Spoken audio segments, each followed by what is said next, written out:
What's up, YouTube? It's your boy CJ back here to another video. Today, I'm going to be doing an album review on Playboi Carti's recent album, Whole Lotta Red. This album was scheduled to release on December 25th, which is Christmas Day. Prior to Carti releasing this album, he released some merch. And there was a lot of controversy around that merch. Merch was very, I want to say, satanic, really. He had a lot of upside down crosses and stuff like that, and a lot of people weren't really feeling it. And I feel like it was kind of distasteful because, Christmas is right around the corner, and that's when, Jesus was born. So I don't think he really should have did that. I don't think it was a good move. And that's why I think a lot of people really didn't cop it. But, getting to the album, the cover of the album was from Slash's cover. Back in the 70s, I believe, it was like a punk rock, like underground type thing that they had. But he, copied the cover and put it as his own. It's like his own, he wanted, I think on this album, he was going for like a vampire type vibe. And like the cover, the punk rock vibe as well. You can really tell on the album. But, get onto the album. It's 24 tracks. When I first listened to the album, I completely did not like it at all. I actually was doing a reaction, but I never ever dropped it because, I thought it was trash. And I'm like, you know what? Let me give Carti the benefit of doubt. Give it a few days, listen to more, give it a few more listens. But, man, that's how it wasn't it. It was a whole lot of mid, man. I just think it was 24 tracks, too long. I felt like the production was good, but as far as Carti itself, man, he just wasn't, I want to say, on Dialect, Carti, the beats were beautiful, and it's like Carti was flowing with the beats. It sounded like Carti was an instrumental. With this, it just sounded like Carti was just yelling and screaming and just yelling, and it was just too much. It was too much. I just wasn't feeling it, man. It was just way too much. And also, his features on there as well. He had Cudi, Kanye, and I want to say Future. And the only feature I liked was probably just Cudi the Cudi hums. That was dope. I like that song, Metamorphosis. Cudi's hums really saved that song though. But other than that, everything on the album just wasn't good, man. I feel like if he would have just shortened the album to like 10 or 12 songs, then maybe the album would have been kind of fire. But I just feel like it was too much. It was too many fillers in the album.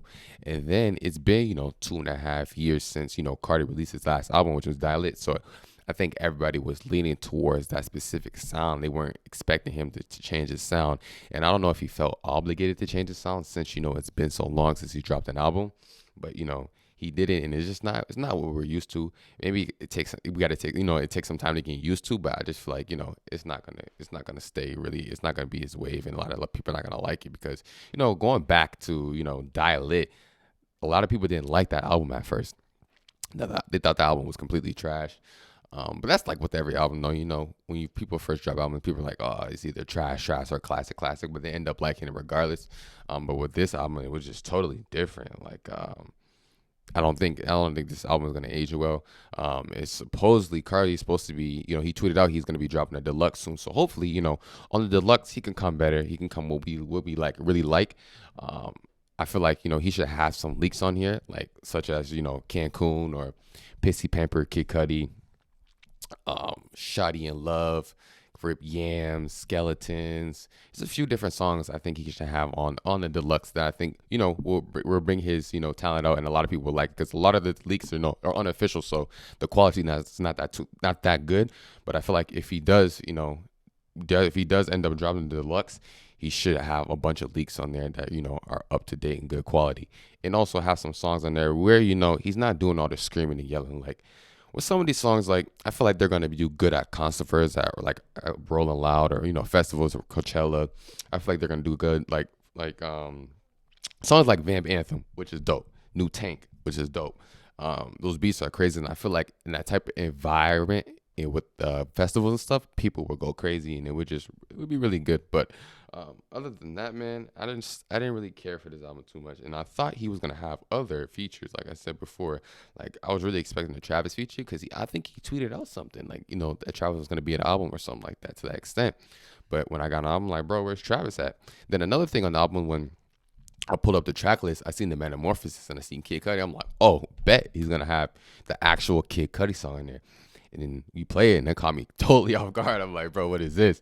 And when I heard the Cuddy's hums, I'm like, okay, Cuddy killed this song for sure. And shout out to Cuddy though, because he had a really fire album. But other than that, man, it's just, this album was different. I don't think everybody was ready for this sound, and it caught a lot of people off guard. But I think on the deluxe, he can prove his stuff. Hopefully, he drops more leaks. Comment down below on what leaks you think he should drop, and what songs you think he should drop on the next album or the next deluxe that he drops. But yeah, that concludes today's video, guys. Make sure you like, comment, subscribe, and turn on post notifications. Until the next video. Run it. Hands in the air now. Hands in the